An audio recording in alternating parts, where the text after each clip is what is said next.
Listen up! You are now listening to News with My Fiancé with DJ Ambush and Morgan Jones.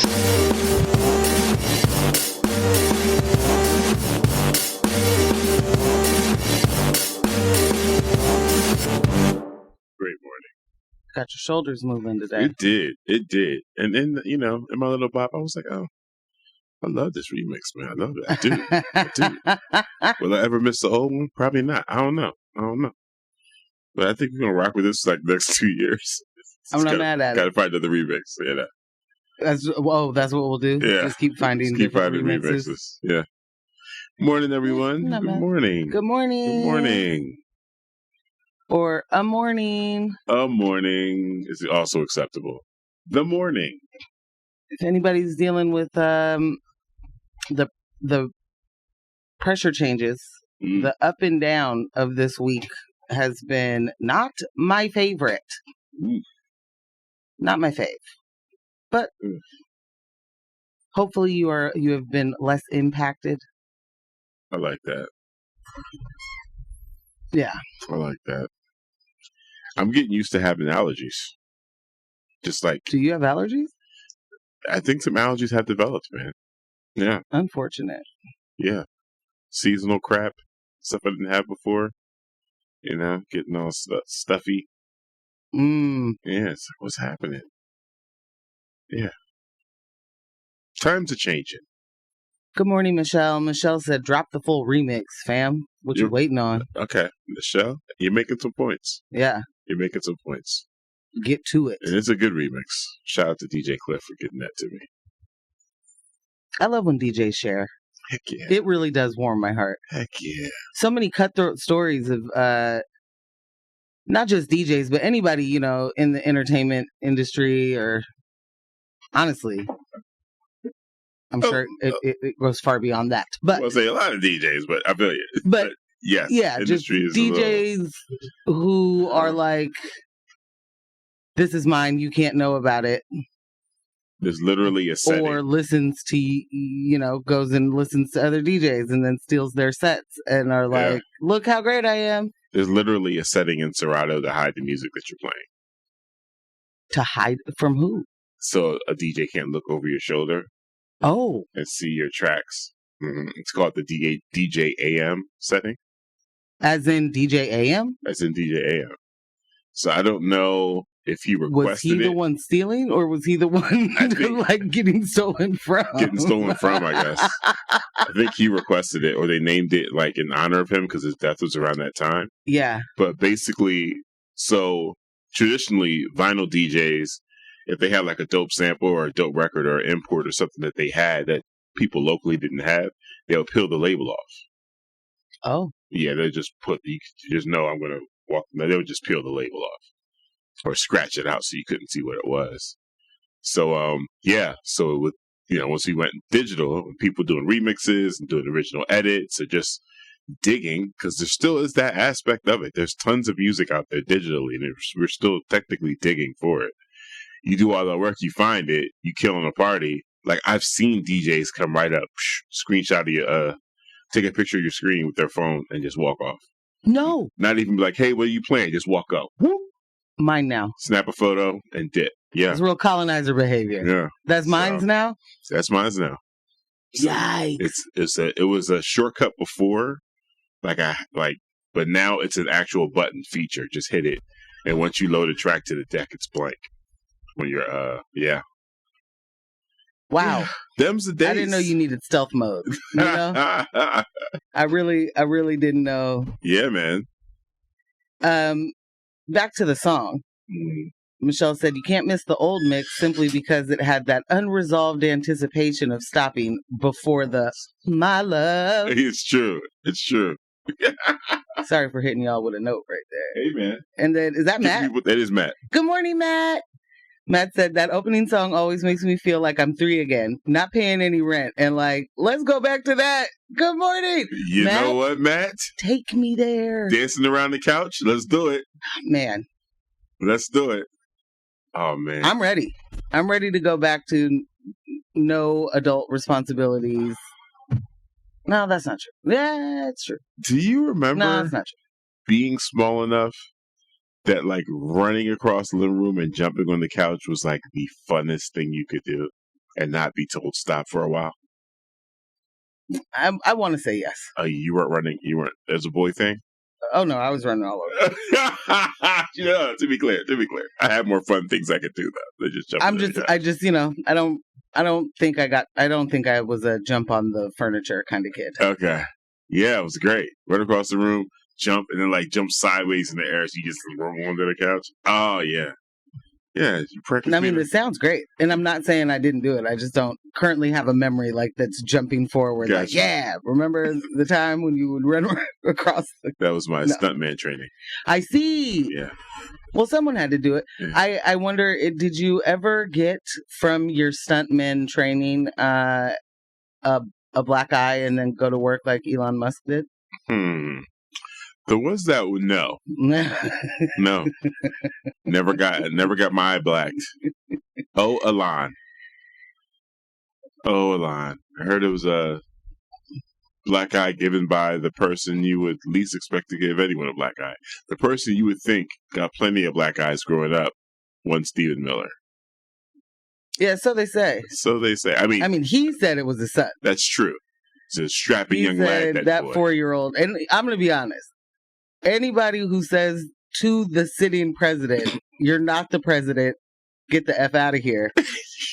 Kind of, no matter what your age, I think that there's a face punch in there. Yeah, he might have a little rage issue. He might. It's a thought. Yeah.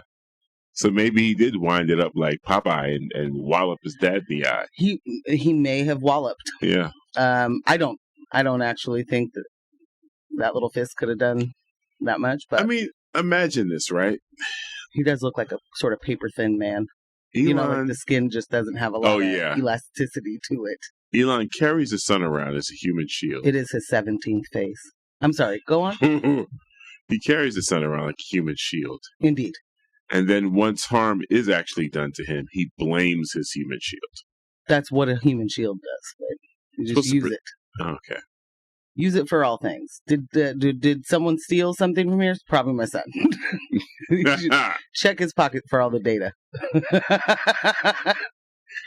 Wow. I don't know. Did anybody see that? Russia. Anybody see the CBS interview he did? I've only seen clips. I haven't seen the full thing. I also don't know how anybody sits down with him. Like I've yet to figure out. Same. Is that like, yay me, I got the assignment, or like short straw? I think it's yay me. Still. Yeah, can't imagine it. Yeah. Can't imagine it. Yeah. But he was there, and when asked about policy that was happening, Mans was like, yeah, I'm not really here to talk about like presidential policy or administration or anything. Like, what was he there to talk want to keep it to the rocket ships. Oh, jeez. Don't you want to talk about space? Elon, how often were you interviewed prior to you joining the administration about space? No one cares. Don't you want to talk about space? Anybody got kids out there? Right. No. There was something that was notable besides him being like, I don't want to talk about the work I did. Oh, it was that he said he has no idea how everything got so misconstrued, you know? Doge was doing great work, or is, or was, or who knows? But then, you know, like I started hearing things like, you know, Doge is going to take away your social security checks, and like, absolutely not. I don't know why anybody would think that.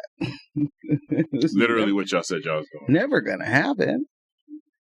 And I just don't know what part of the world those folks live in. Like, I too have been in a blackout. Is it just that at all times? Is that what ketamine is? Does it do that? And that's a serious question, because I honestly do not know. I know that is can be fun, and it can be a tranquilizer. Right. I don't know what that. Listen, I don't even know how we go about determining. Yeah.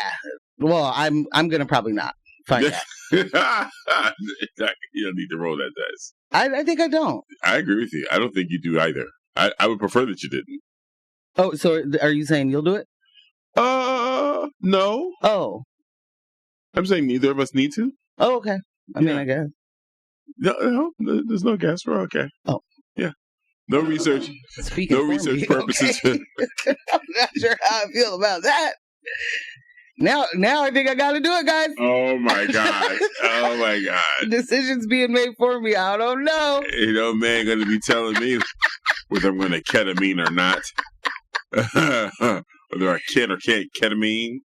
Matt, should I? Matt, No, okay. Please do not implicate I Matt. guess I don't. And I know Matt's going to make the right decision. Legitimately, just asking a friend. Are we not allowed to phone friends anymore? Yeah. Okay.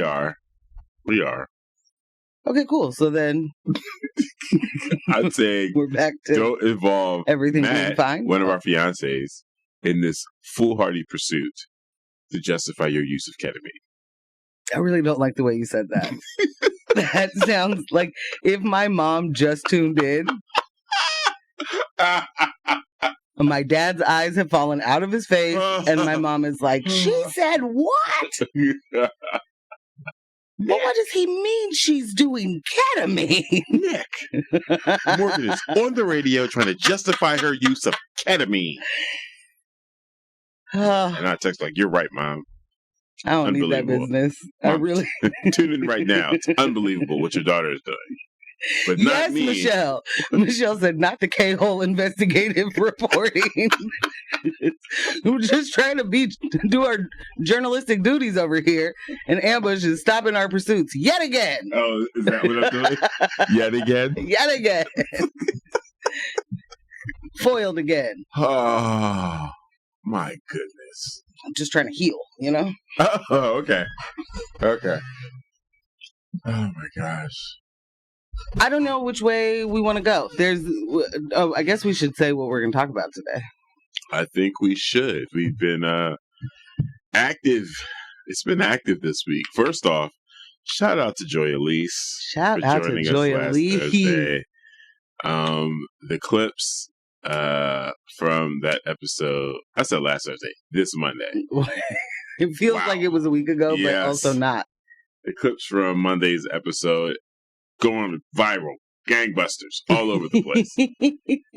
As if it wasn't enough during the show that people were like, "Don't end it, bring her back, go longer."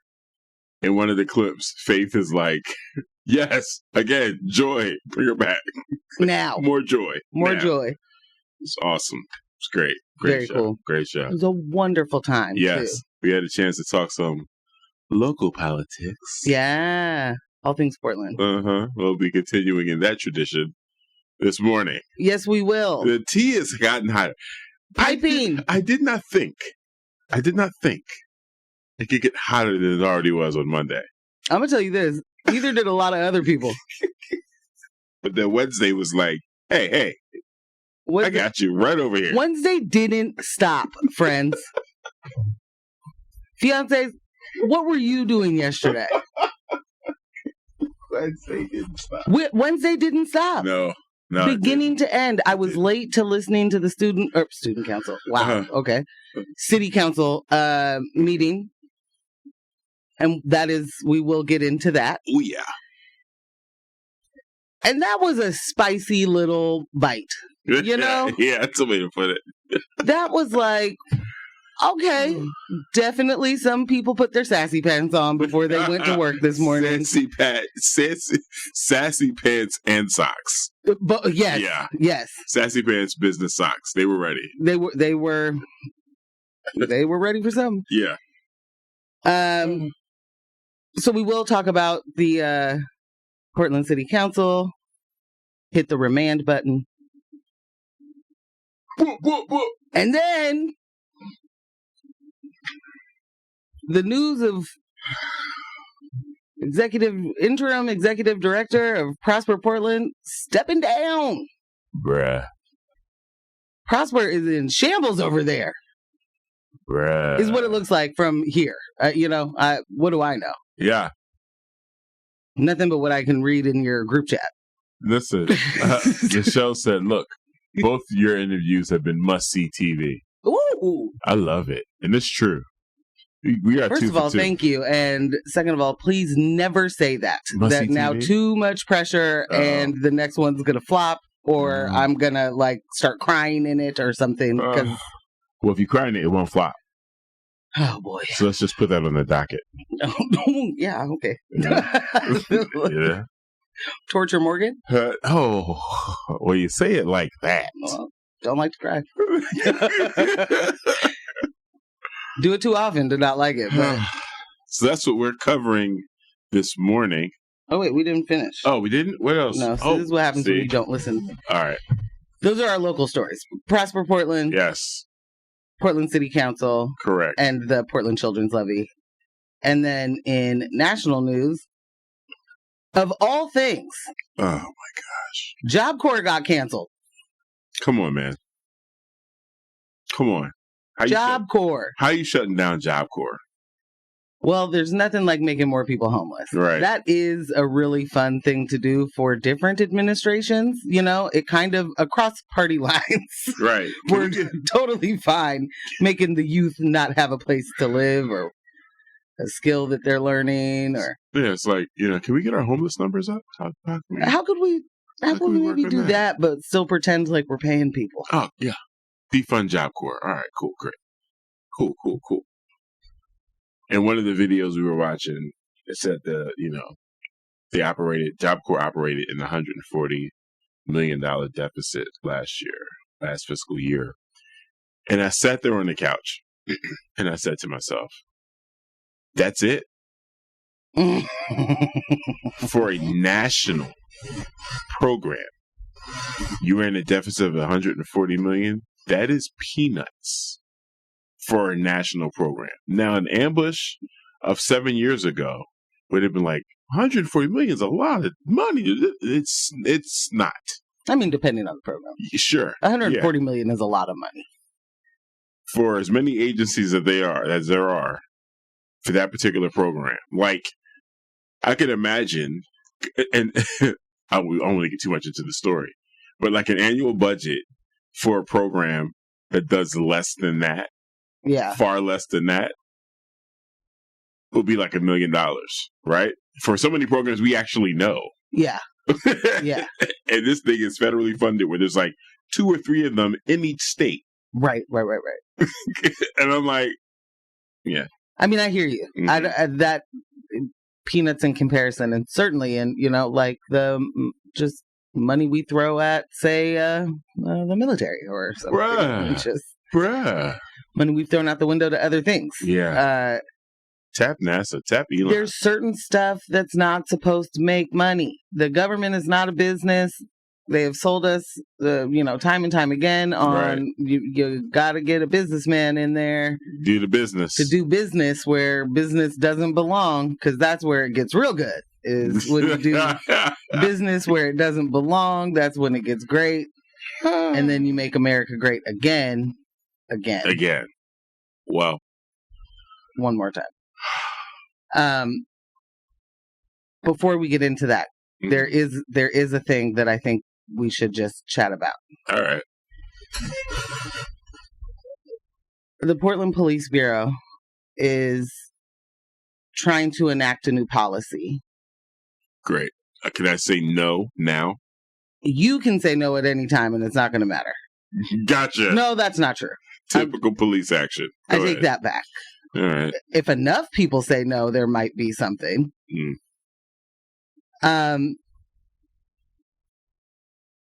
Yeah, so I'll just say this. They're proposing new rules that could make it harder for defense attorneys to access records about officer misconduct.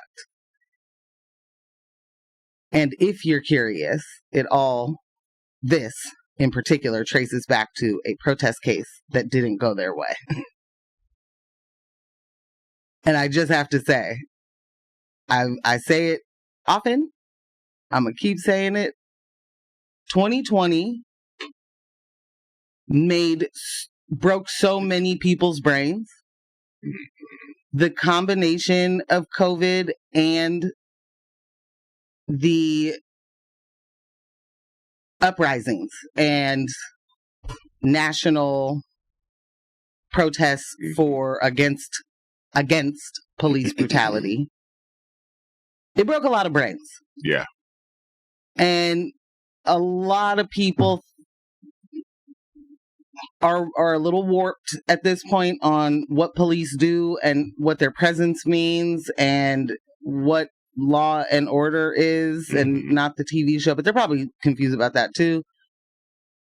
I have been saying these people are going to get it back in blood. Any of the things, any of the concessions, any of the moments that you thought, okay, progress is about to happen, they're going to take it back in blood. And boy, we're just continuously seeing that. For this, in May of last year, 2024, police arrested dozens of pro-Palestinian protesters at Portland State University after they occupied the library. One protester faced serious charges: interfering with police, unlawful use of a weapon, and assaulting an officer. When the defense asked to see the arresting officer's disciplinary history, the Portland police wouldn't hand it over. And the DA's office said, we already gave you what we got, so I don't really know what else to tell you. The judge was not having it, so she ruled that the state had a legal obligation to get those records, not just wait for the cops to decide what to share. Right? And the case got thrown out entirely. Ooh.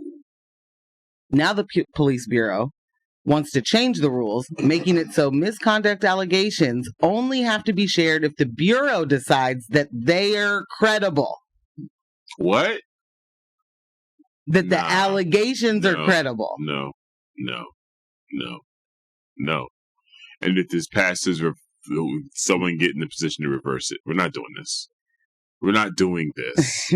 This is, I want to be very clear, this is a thing they already do, right? Like, they did it. The reason this is even coming up is they did it. It's already in practice. It's already in practice. It is illegal, though. It's absolutely illegal. And when you think of these things systemically, this isn't one, supervising officer who didn't give one officer who has a bunch of misconduct on their record, giving their record over. Right. They are deciding who gets information about what. They are not allowed to do that. That is not actually their job. And when we ask for more of this, when we're like, more police because the police keep us safe, the police want nothing to do with your dirty body unless they get to put you in prison. Yeah, your safety is of none of their concern. Your safety means nothing to them. Police keep themselves safe. Are you a property? Do you have an address on your shoulder? Are you an address? Do you receive mail? Are you valued at 1 million or more? Right. Do you come with the parking space? Yeah, maybe then. Anyway, attorneys and civil rights advocates say that this opens the door for police to bury damaging info and for prosecutors to claim they didn't know about it. There's already an existing thing. Like, I understand that a Brady violation means that the DAs have not given exculpatory evidence to the defense. Yep. If you don't give all of the evidence that you have to the defense, they cannot mount a proper defense. And you are the one saying, I know you did it, I can prove it. That burden is on you. This, to me, would shift that burden. Yeah, completely.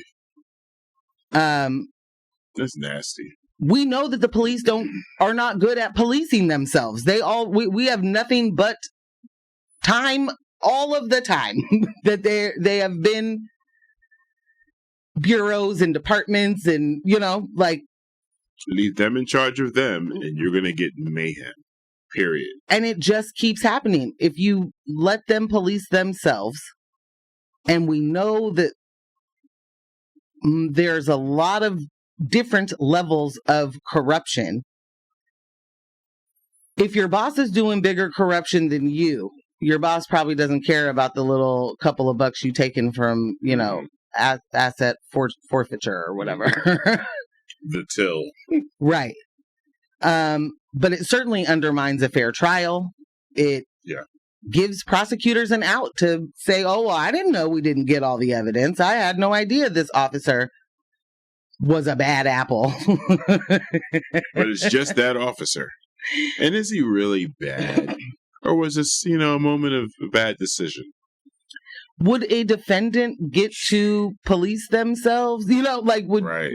They get to decide would they get to decide what's credible and what you get to use? Like, and as if this doesn't, we don't already have a I don't know what the right word is. Epidemic might not be the right word, but already have a humongous issue of wrongful convictions. Yeah. Like actual innocent people in prison because of police corruption and coercion. Yep. All manner of misconduct.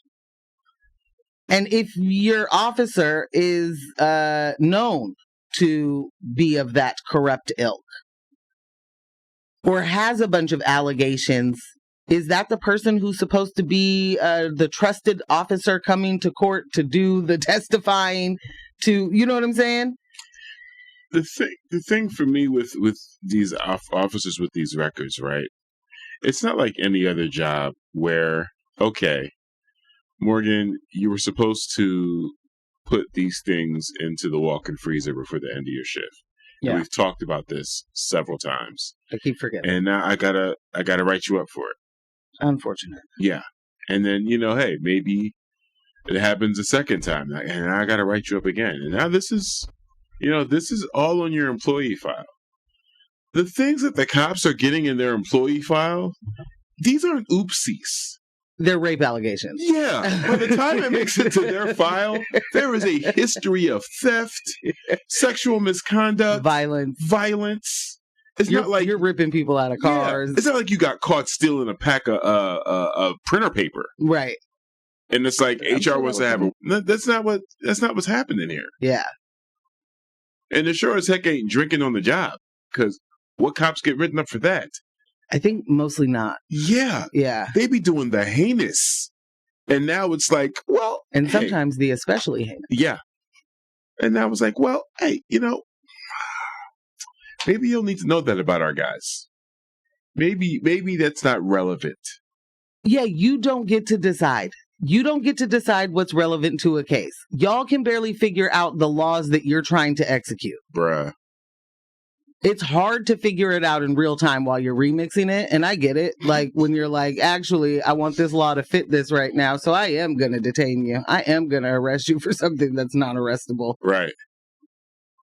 Like, no, you don't get to be the one who decides what is and isn't credible, what is and isn't relevant. Not you guys. Not y'all. Not you. No. Y'all so there's public comment is open. Like you can add public comment until June 18th. And wait, June 18th. It's a great day.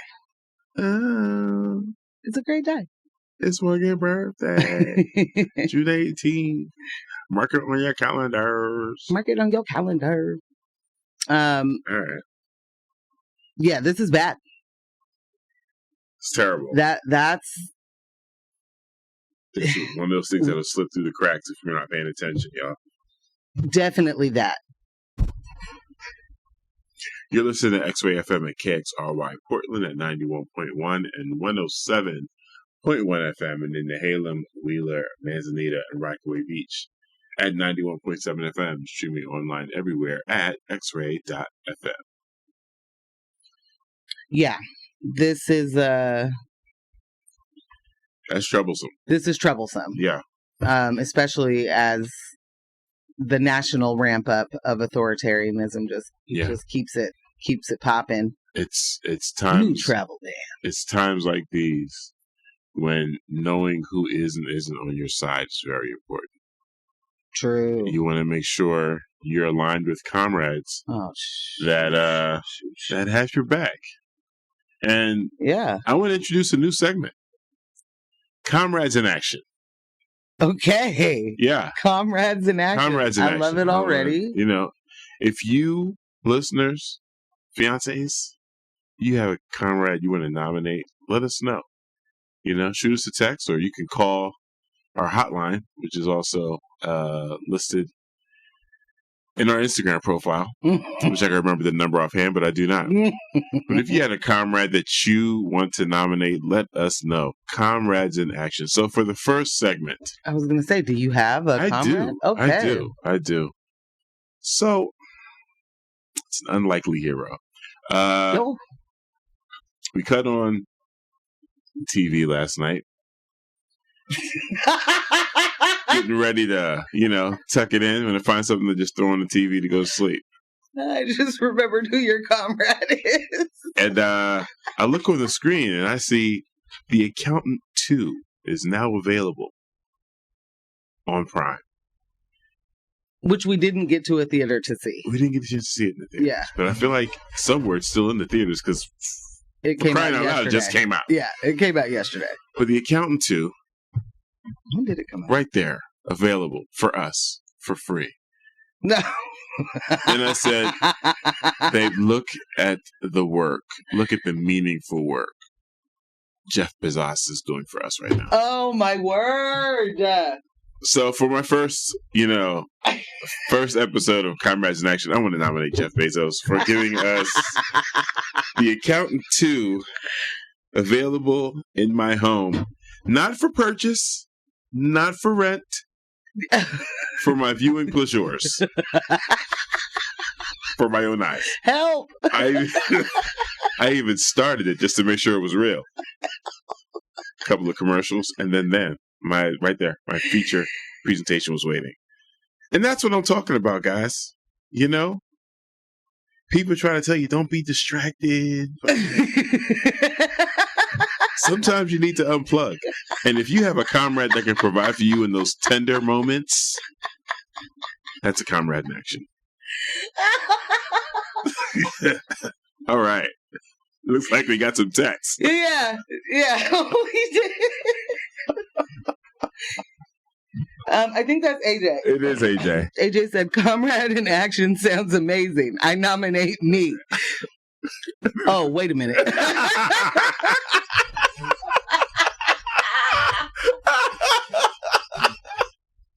Wait a minute. It took me out. He's like, wait a minute. Oh my gosh. She said, this is a dunce thing. I take back my self-nomination.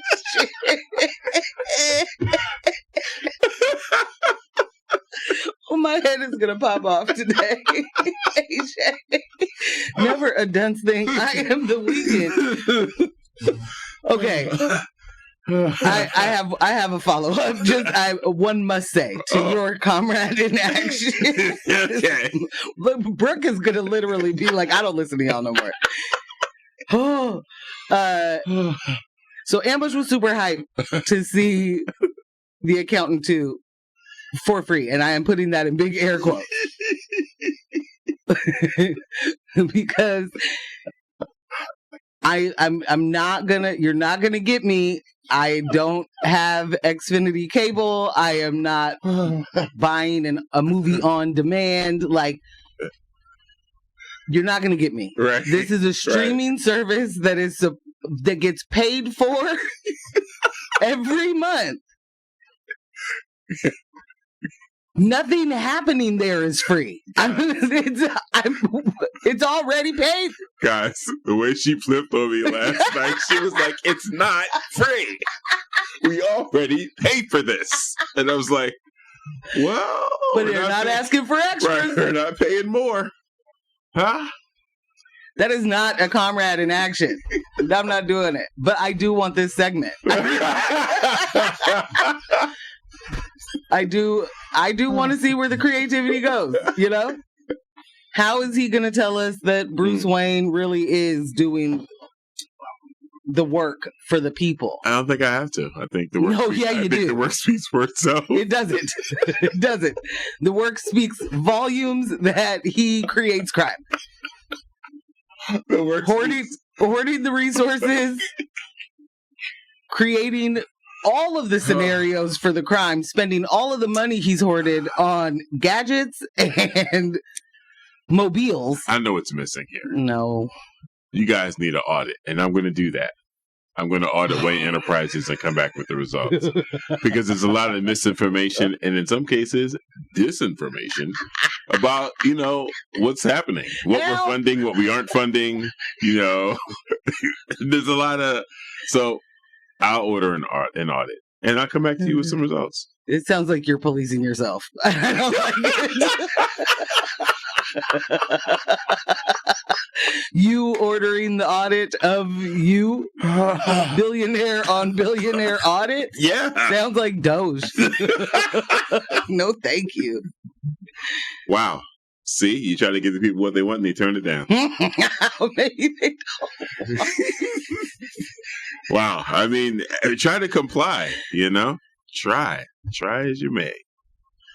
I would love a music break. I bet you would. All right, Fiancés, we're going to take a quick music break and come on back with some national news.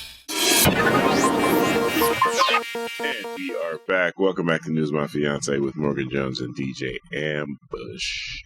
Right here on X-Ray FM. Join the conversation. Shoot us a text at 971-220-5979. Again, that is 971-220-5979. We did get a text during the break. It said, Chin Chin, what a way to get me hyped for morning meetings. I love Chin Chin. I think this was, well, let me not speak. This is the only album that I know of that I've heard. There was some remixes and some stuff after this, but yeah, Chin Chin got bangers. Shout out to my homie, DJ Femstar. He introduced me to Uncle Femi. Introduced me to Chin Chin. Man.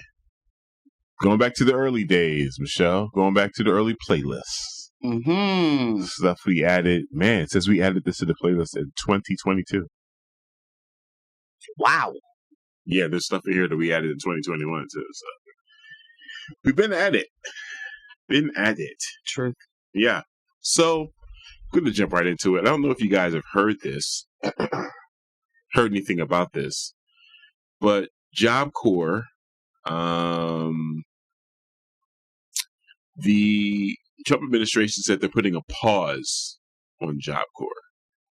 For anyone that doesn't know what Job Corps is, this is basically a program where youth from the ages of 16 to 24 can go to learn trades, assist them with job placement. It's also housing for many of those kids, so for a great majority of those kids. Yes. This is a program where they go and they live there.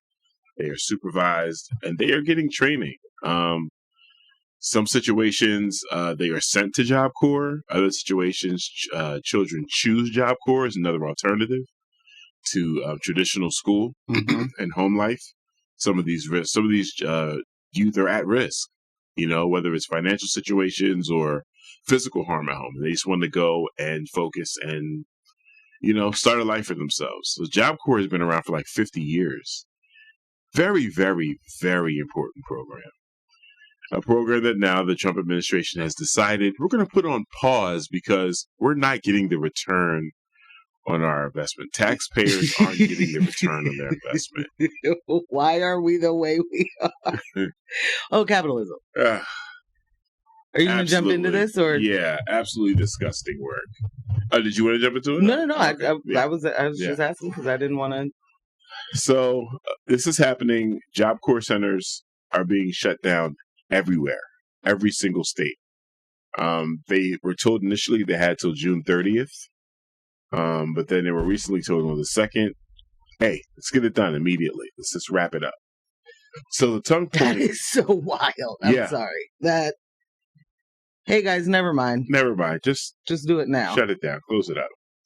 The Tongue Point Job Corps Center will shutter its doors by the end of June, forcing all 350 students to return home following a Department of Labor order, aligning with President Trump's 2026 budget. The decision is part of a nationwide shutdown of 99 contractor-operated Job Corps centers, citing financial shortfalls and concerns over program outcomes.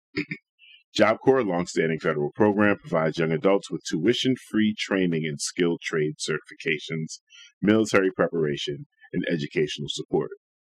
Despite many students being on the verge of certification, Tongue Point is preparing to evict at least 100 students by June 5th, with the remainder to leave by the month's end. The Department of Labor blamed the $140 million deficit in 2024 and a projected $213 million shortfall in 2025 for the closures, citing government convenience as a reason in its contract termination. Government convenience? Government convenience, fam. Oh. The closure has drawn criticism from local advocates and community members. Terry Steinberger, who leads The Harbor, a nonprofit supporting survivors of domestic violence, called the decision traumatic and disruptive.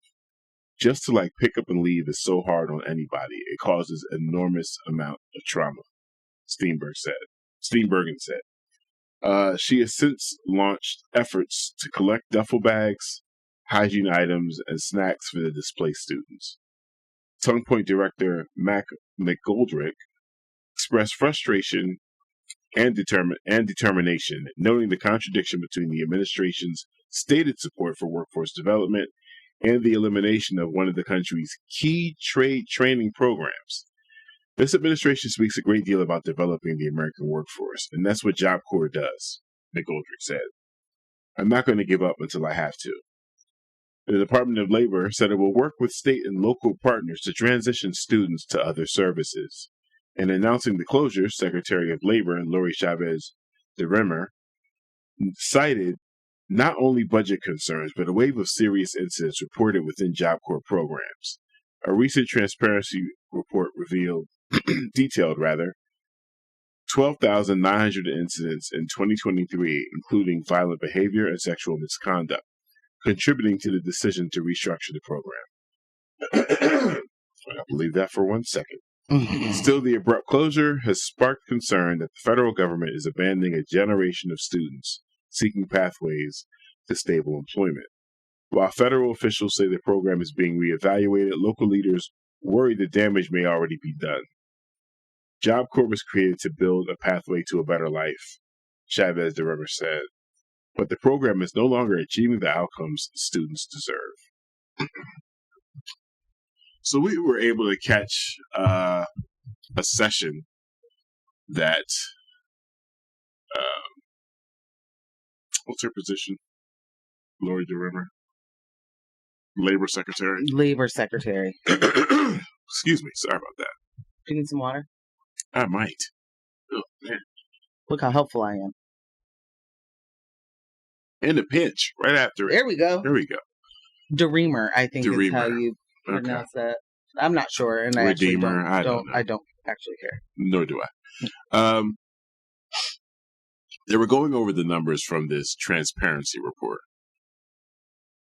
She's been quoting in several sessions that the cost per student is anywhere between $50,000 and $80,000 per student.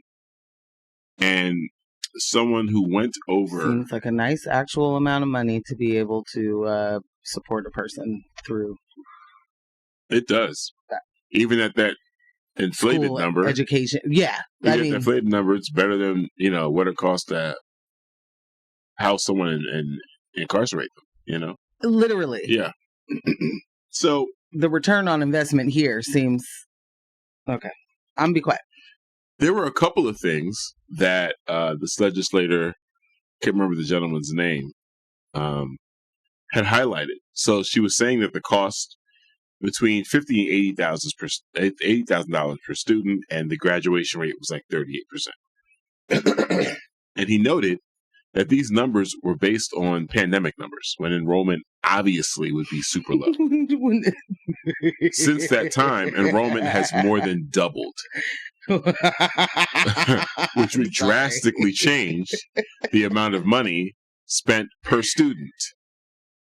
We're just so unserious. What do you mean they're citing the numbers from 2020 for decisions being made in 2025? Right. For a program that has different numbers than they're going up. You want to hear another good one? No. So one of the other things, of course, we're talking outcomes, right? And, you complete the program. Well, aren't we always? Yeah. You complete the program, and then you go on to a career where you're supposed to be making some money. Yeah. And they counted people that completed the program and went into the military as people that did not move into a career that produced money. There was no financial return on their investment. Wait, if they went to the military? Yeah. Because for them, in some way, it's more of a continuing program. They're still in a program, a federal program. You're going from one federal program into another federal program instead of going from a federal program into the private sector. So it's like this person didn't really, the money we spent, we're not getting it back. You're literally getting it back and likely in blood. You're getting the whole person. What do you mean? What do they want back instead? Instead of people to go to the military, right. Which not loving that portion of Job Corps, and for me, sure. I think ROTC, none of it. I think they should certainly do whatever they can to never be a part of that. Right. But what's the investment that they're looking? What's the return? What are they saying? This is what I need. Right. Because if it isn't more bodies doing the things you want, what do you? Yeah. So this report is full of juke stats. This is a situation that the devil's in the details, and we watched this play out completely differently. Well, similarly in a completely different situation with the AI amendments that got added to the Big Beautiful Bill. And I don't ever want to hear you say that again. I'm sorry. Oh. The Big Beautiful Bill. And you got the likes of Marjorie Taylor Greene saying the sense, making the sense, while looking like a buffoon at the same time. I didn't know that what I signed for or what I voted for had this in it. And we got to keep an eye on AI. We got to keep an eye on it. We can't let this pass. Someone's got to do it. Because I didn't do a good job keeping an eye on it. But let's make sure. Well, to be fair, I mean, she didn't know she needed to. Right. Yeah. Weren't all the way aware that there should be some looking into being done. I like the title. It's called Big Beautiful Bill. Listen, if anyone from this administration hands me a piece of paper, I'm looking into it. It could be a sheet of paper with one sentence. I am turning it into an anagram. I'm reversing the words in this sentence. I am submitting the sentence for handwritten analysis. There's also 5 for sure hidden meanings here. Yeah. I mean, I think likely. Nevertheless, a bill. I think a bill needs some type of, analysis. It might need analysis. Sheesh. You might have us there. Oh my gosh. So I mean, the impact isn't just on these students. We're talking about these instructors. We're talking about any contractors that work facilities there. Like the job loss is going to be wild. Then we're talking about these kids that are going to be may not have home situations. Mm-hmm. There was one young lady, she was in a pre-nurse program, and then she had 6 months left to go off to her nursing program, and she was going to be staying there too. Bam, completely halted. Now what?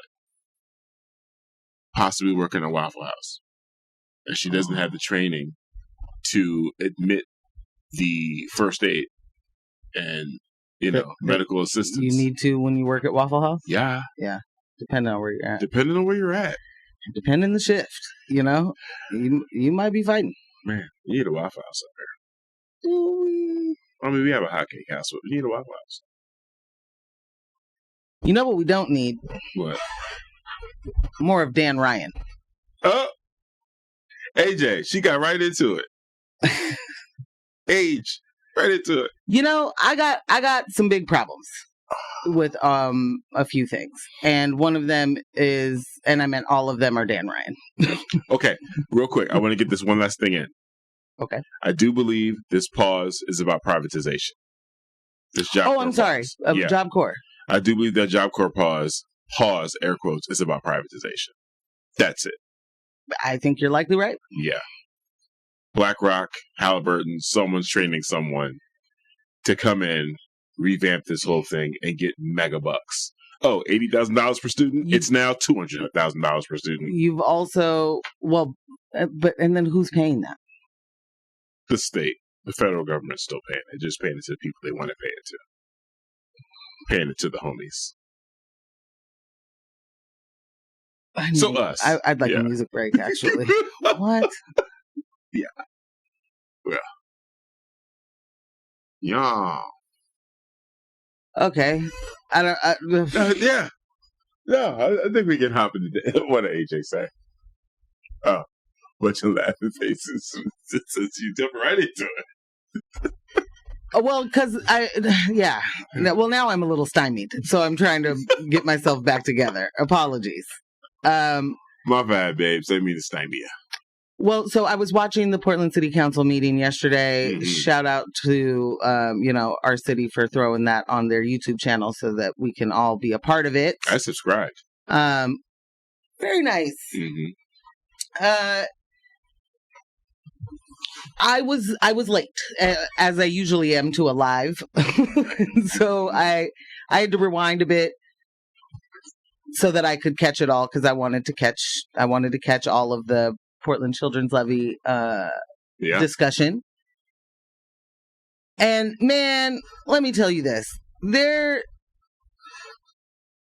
I am worried about our city council for many reasons, but one thing that does excite me about what we have right now, like one thing that excites me is that folks are not, there are some folks who are not here to do the same thing over and over and over. They really did that really long, expensive job interview to actually change something, right? And that doesn't necessarily mean I'm going to agree with what they want to change, but I am happy to see people getting creative. I am happy to see people saying, hey, wait a minute, I don't think that we understand all of the implications of this thing. Right. I don't know enough to vote on this. I feel like we should know more. That is exciting to me. Yeah. And it should be exciting to anybody who is civically engaged and wants the people making decisions to be making informed decisions, right? But man, is it wild to see some of the old guard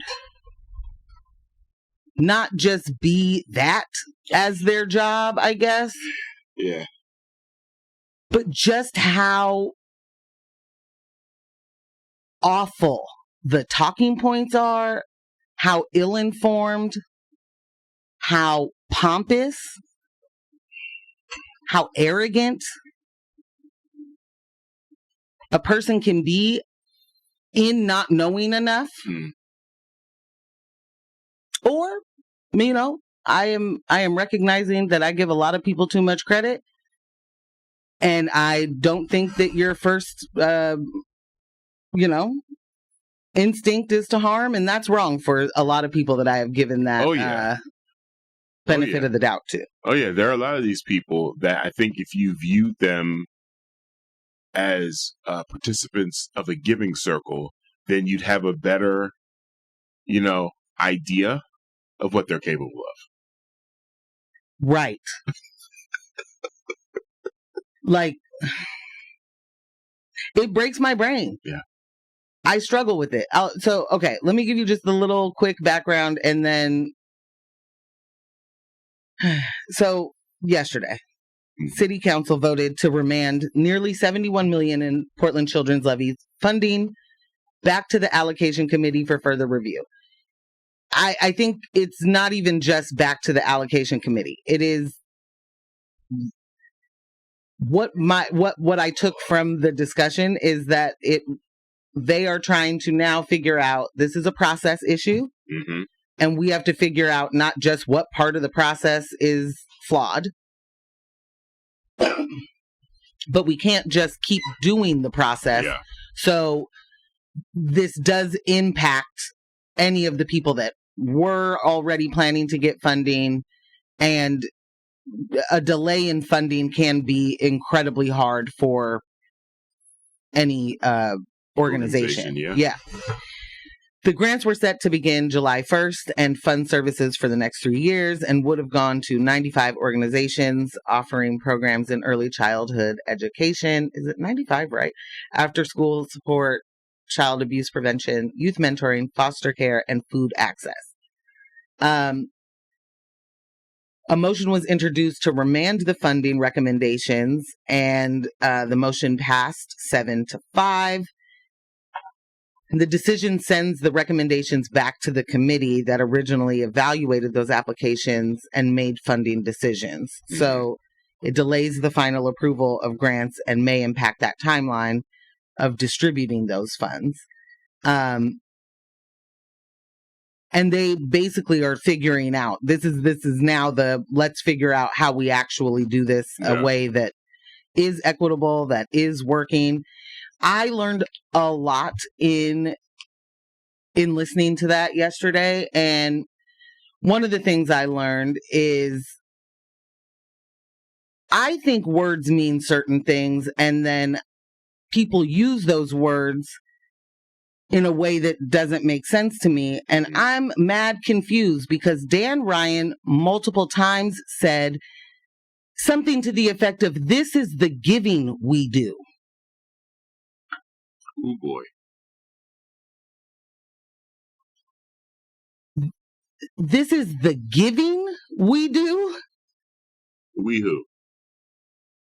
This is tax dollars going to organizations that serve communities. What do you the city isn't a philanthropic entity, right?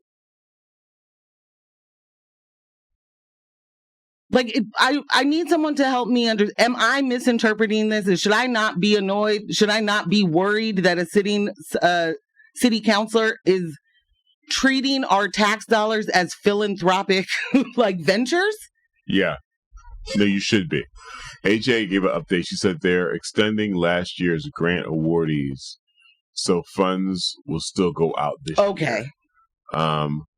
New grants are on hold. Okay. So I couldn't tell if where they had landed on that, because I do appreciate so many of the counselors were like, "Hey, I'm concerned about this process. I am concerned about the concerns that have been brought to me. I also am worried about, awardees not getting funding and having major issues." So I wasn't sure where they fully landed on that. There were a lot of things being thrown as suggestions, like, well, maybe we could do this, maybe we could do that. So I wasn't 100% sure where that landed. So thank you very much. What I was sure about is I have a problem with looking at our city dollars that are to do things in our communities as if you're the Myers Foundation. Right. And it truly bothers me that Dan Ryan is targeting. And I'm not saying this because AJ texts the show. I'm not saying this because we are friends. I am not saying this because we align. I am not saying this because we are comrades in real life. I am saying this as a citizen who is absolutely disturbed by the precise targeting this man continues to do of an organization led by Black femmes and women who are changing the lives of people in our community and making us better and healthier. And you are absolutely targeting this organization. And Dan Ryan may feel targeted. Dan Ryan should be targeted. You are a public figure making decisions and making statements with your whole chest. We get to push back. Yeah. Your job is to get pushback from the people. It is not to give it. Your job is not to sit there and call out organizations or people from organizations that you clearly don't like their moves. Could it have anything to do with AJ running against him? I wonder. I wonder if maybe there's a chip on a shoulder somewhere. Yeah. You won. Yeah. You won. Why don't you revel in it instead of doing this? Yeah. You pulled the wool over a lot of people, enough people's eyes. Be happy. The idea that you're going to strut around and literally target this group, this organization? What does it mean that you are you're the chair of the allocation committee? What does that mean? This doesn't look weird to you? Right. That doesn't look like a conflict of interest in some way, shape, form, or fashion? It looks dirty from here. It looks nasty from here. Yeah. Yeah. It looks real nasty, you sitting up there saying certain things. For one of the people that reviewed the applications, for one of their notes to say that EGC thought they had it in the bag or thought this was a shoe-in. Y'all thought you were a shoe-in. That's wild. Fam. What are we doing? Are we like... We're being clear. Yeah, super clear. Super clear. We're being clear. Yeah. If you think that there's no issue with that process, like, I don't know what to tell you. And there were 5 people up there talking about, I don't know it doesn't sound to me. I can't really tell what the problem is. So I'm going to say yes. I bet you can. Or vote no. Yeah.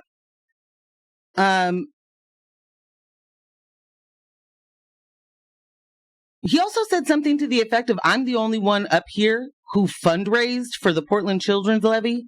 And I want more information on that, Which organizations, which groups, which philanthropic organizations, which people did you lobby? Which people did you fundraise? Like, I can't wait to see which journalists that also piqued their interest and they can, get to work on that. Because what? Yeah. Where'd he those said checks go? The only way to sway them to write checks for the levy. And maybe I'm being too literal. That happens to me a lot. Where I'm like, this is a levy, which means it is our taxes, which means no one's writing you a check. This isn't the same as, here's my fundraiser for...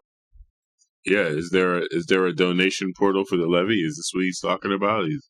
Is there a way to pull additional dollars into the levy? Like, I mean, is that what we're saying? And if so, I'm curious as to what the percentage of that, what percentage those dollars are to the total levy that he wants credit for. Fam, I'm the only one up here who fundraised for that. And the only way to sway people to write checks for the levy was to, I don't even remember what he said. Tell them there'd be transparency? Oh, I don't know. Right. No, it's nasty. It's definitely nasty work.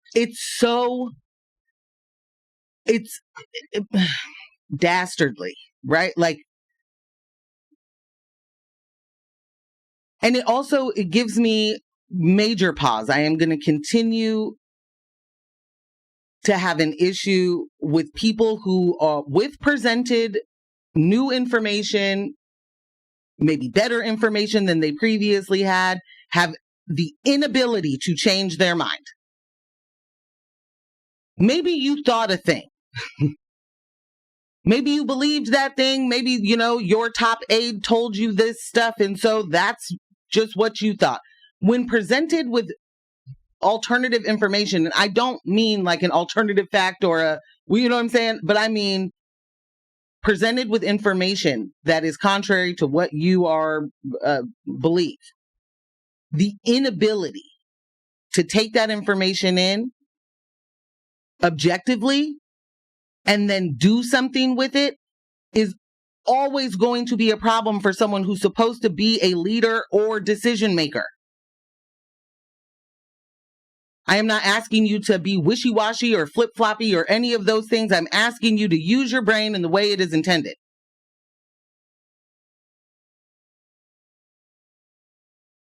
you used to think this, new information came. You may still, think the same thing, but you gotta think it through. It can't just be like, well, I'm not hearing anything new here. I'm not hearing anything new. I don't know what the difference is.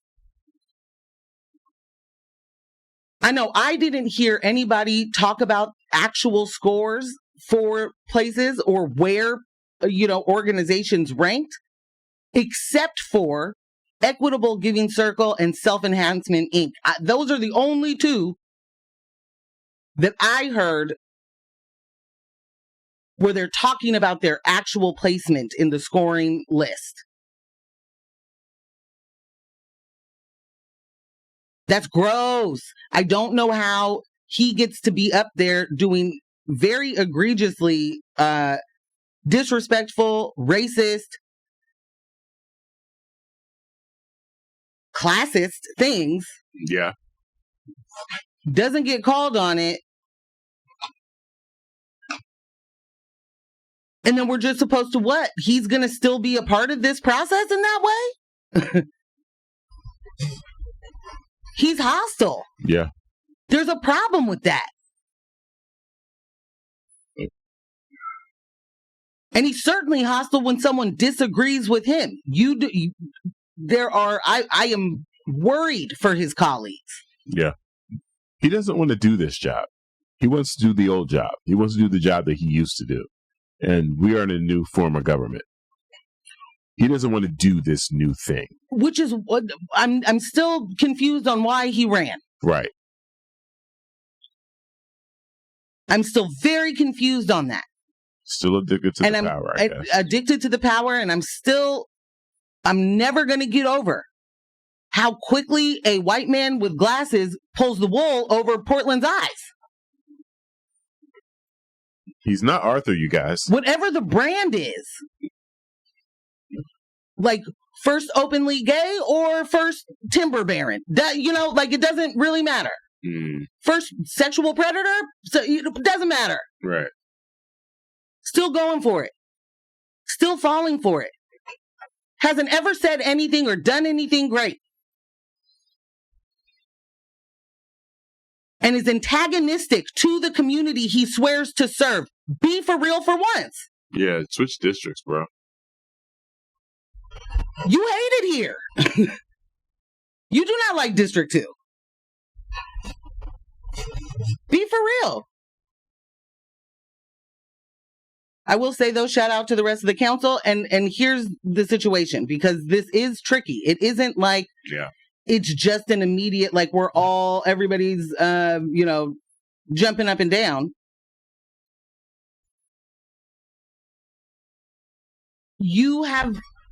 We have voted for something multiple times, right? We vote for levies and bonds to take care of the things happening within our communities. And if you are not seeing the benefit of that, if you are not seeing any, material changes, it is incredibly easy for people to become reactionary to that. It is easy for people to say, see, the government can't do anything right. See, why do I have to pay more taxes? See, this is crazy.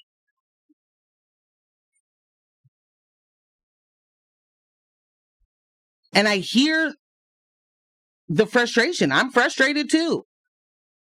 The difference is we need to be involved in where the money is getting spent. It isn't that government can't handle the job. It isn't that government shouldn't handle the job. This is not something that should be private. We should not privatize everything and then we just all go to whichever version of the thing is. They have to keep their word. Like the levies and bonds that we vote for are meant for things. Right. That's why we voted for them. That's why we vote for them. Literally why we voted for them. When it comes to the children's levy, there is a very pointed, stated goal. And they're not living up to that. And there's a lot of this, like, you know, I'm not even sure what to label it, but it's the I know that I shouldn't feel or say the things, the whatever the ist thing is, you know, like, you know, oh, you'll get in trouble for that. Don't say that racist thing. Don't say that homophobic thing. But you don't know why you shouldn't do it. You know what I mean? Like, it's the folks that are like, I'm not racist. I don't have a racist bone in my body. But then you are incredibly bigoted or, you know, think racist things all the time. You just don't say it out loud. Right. Like, you know enough to not say it into a microphone, but you don't really know why you shouldn't say it into a microphone. I feel like that's our population is filled with that when it comes to any sort of understanding of a marginalized community. Yeah.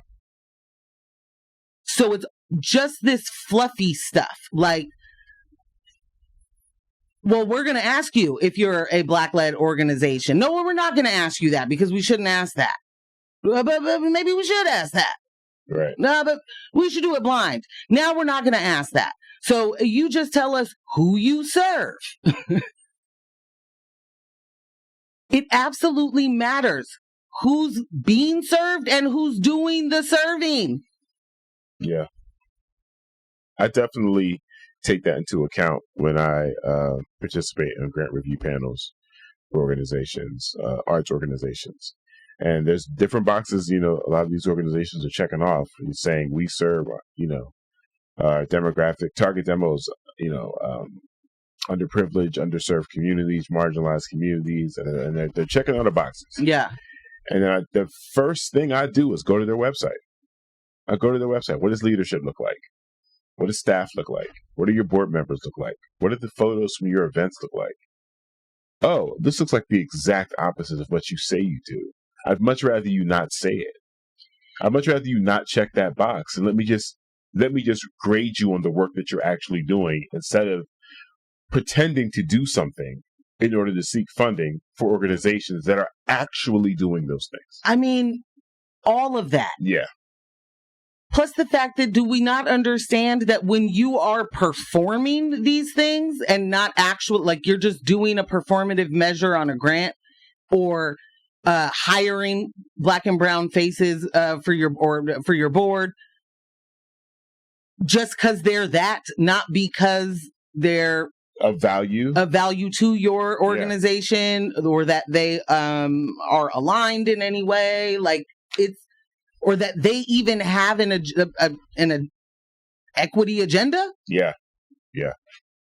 You're just doing more harm. There's the assumption that, you know, well, if you're brown or you're Black, then you probably want the same thing, right? Well, the Vivek rhymes with cake kept telling me Black people are too lazy to do anything around here. Yep. A lot of the brown people around here are too lazy. I don't think I want him on the board that's going to, you know, figure out who gets the funds. Right. There's a lot of brown people and Black people that are fully indoctrinated with white supremacy talking points and capitalistic talking points. And that is going to be the way that they see things.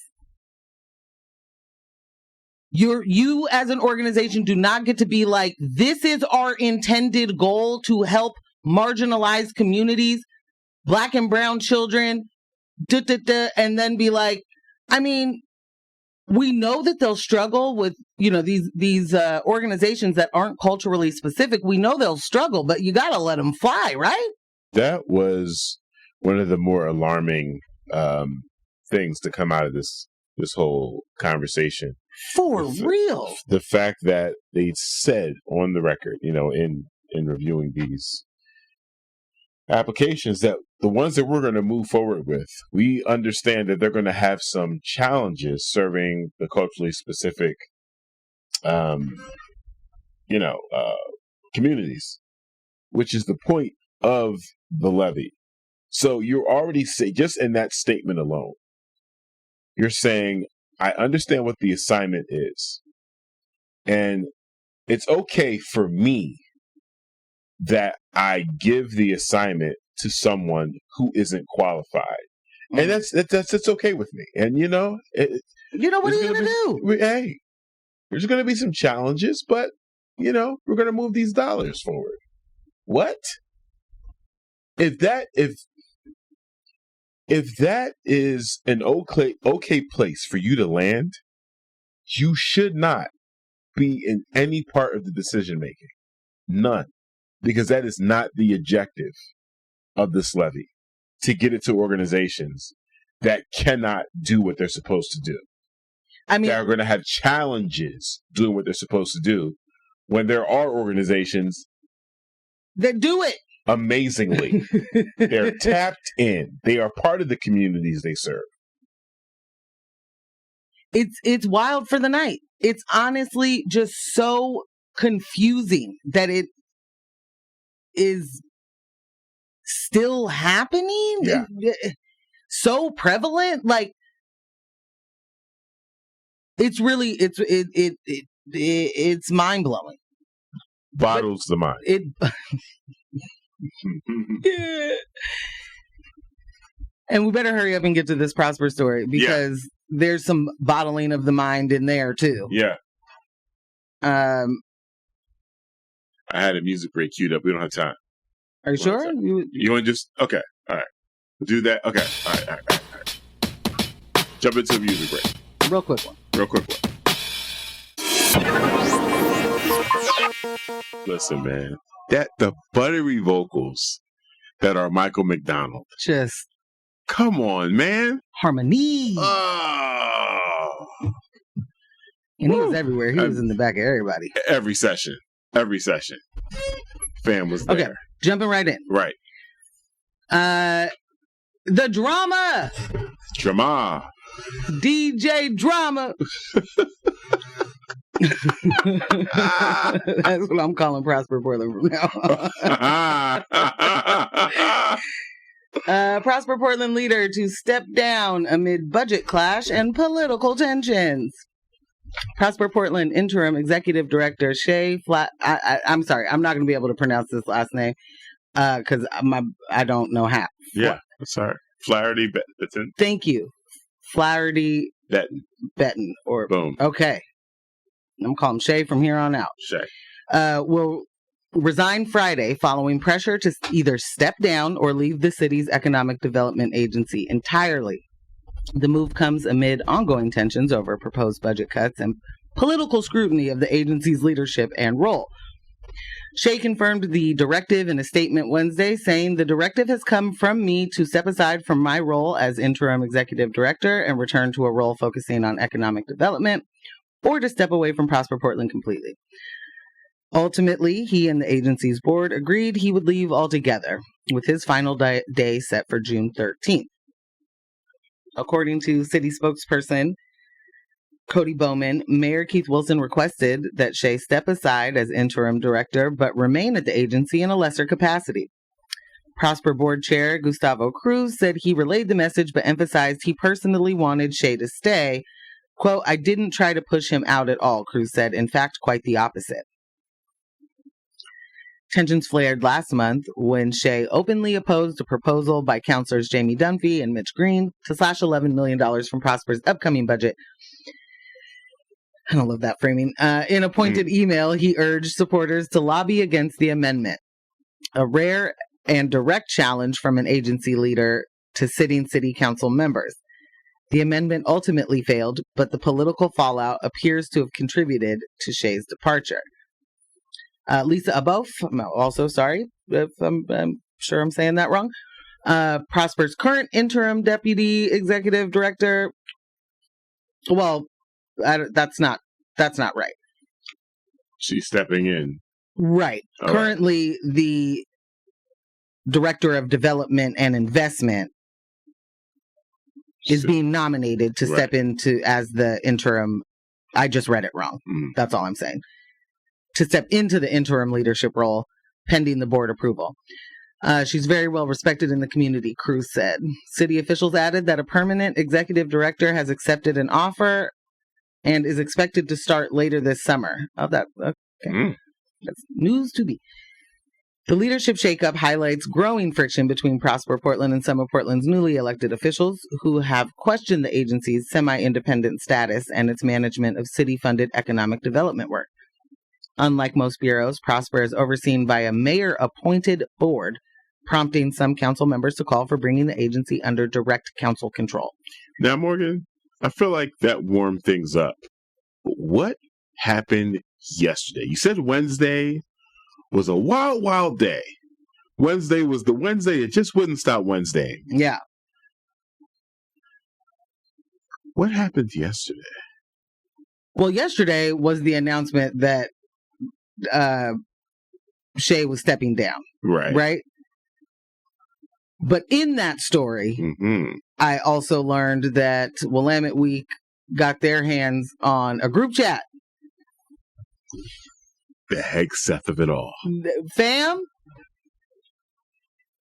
105 employee strong group chat.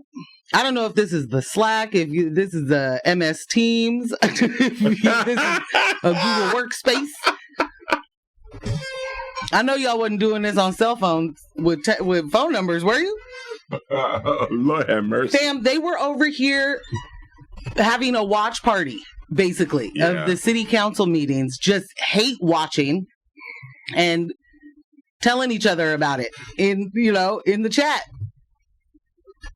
And I don't know which one of the employees was like, bruh, this wild. Maybe the news should know about it. Right. You know? So I don't know who was like, ay, that's the boss saying haters hate. I think more than anything, like I have worked for, many organizations, and when you work with a small team, you often talk to each other outside of work, about work.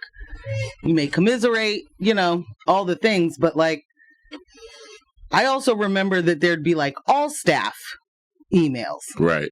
And management staff emails. Marketing team emails. The marketing team and the development team and at an all staff meeting, you're not like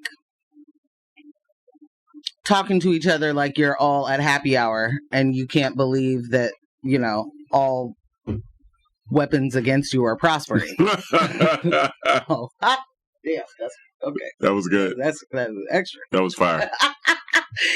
Fire, as the kids say.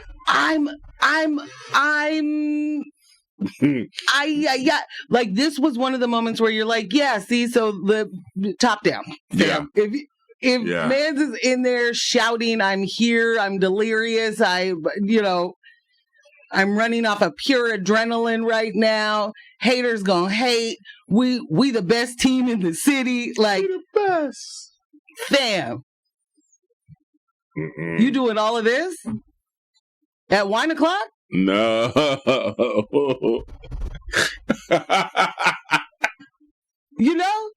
I didn't mean to snort into the mic. I call me off guard. Not at 1 o'clock.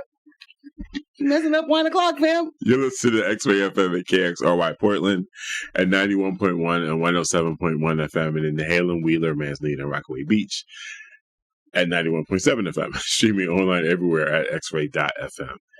Nah, fam. This was not good, blood.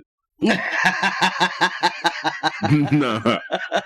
You didn't have this patent. You did not. No, they didn't. Listen, this was messy boots. Yeah. You out here being the messiest of boots. What is happening over there? Just the table is shaking, and it's shaking from the inside. No, shout out to again, that employee, whoever was on that thread that was like, nah, this ain't it. We got to know about this. Yeah. We are, to that person, we too are homies. Send us, reach out. Definitely shoot us, transcripts. If there are, other screenshots you'd like to share with the News of My Fiancé team, send them on over. Hit the email. News of My Fiancé at Gmail. Hit the Instagram. Send them on over. We'd love to take a look. Because, wow. We actually do have an email we do. For tips. Yes. And that is NWMF, News with My Fiancé, tips@gmail. Boom. Send them. NWMF tips@gmail. Yeah. We're not asking you to give us money, not tips in that way. Tips as in stories. Right. Stories. Juicy Yes. tidbits. Yes. Hot goss. Hot goss. Send the hot goss. Send the hottest of the goss directly to our inbox, please. We like our goss piping hot. And all the drama is honestly coming from that Oh, no. entire situation. Like earlier, the reporting was without a statement, right? Like the Right. statement came later. Right. So earlier Wednesday when I read it, Fam was like, I am in the middle of things, and hung up. And I could just imagine, like, I absolutely cannot wait for the day that I can do that. It's going to be like, to my mom or something. Right. But it's, I am in the middle of stuff. Click. It will not have the same impact if it's not an actual phone I can slam down. Right. But I'm doing, I cannot wait for the day. I'm doing very important stuff right now. Do you have any idea how important I am? I am in the middle of stuff. Click. Done. Oh, my God. Done. Matt said, and this is a total left field, but to the point of your music break. Oh, yeah. Don't mean to go there, but sometimes I get taken aback when Ambush plays a white artist. I feel like he plays more white artists than anyone else. Then he follows up with peace and love. Yes, of course. It's the only way it's received. Yeah, of course. No, I feel like you play more white art. Like you play a lot of yacht rock on this show. Oh, yeah. Yeah. Because I can't play anywhere else. Well, I don't know how true that is. But Well, I don't have the gigs anymore where I Okay, used there to you go. where I Yeah, used to be yeah, able to get that in. That's Yeah, I'm not in those. Excuse me, I'm not in those spaces anymore. right. Yeah. Yeah, no, I'm not mad at it. Yeah. Oh, yeah. I'm just saying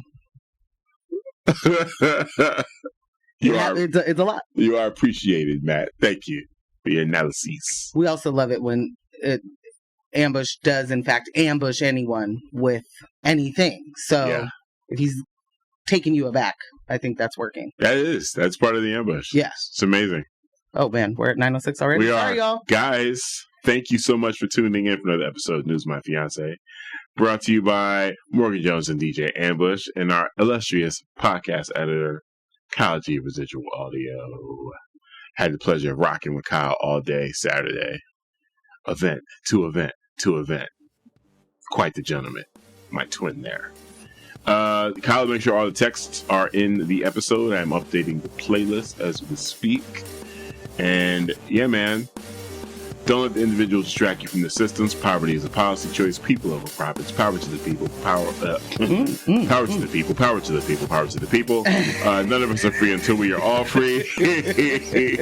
Thank you so much for listening. We will catch you Monday night on the YouTubes from 6:30 to 8:30. Live Raw, in person, Raw Live. Hello. Bye.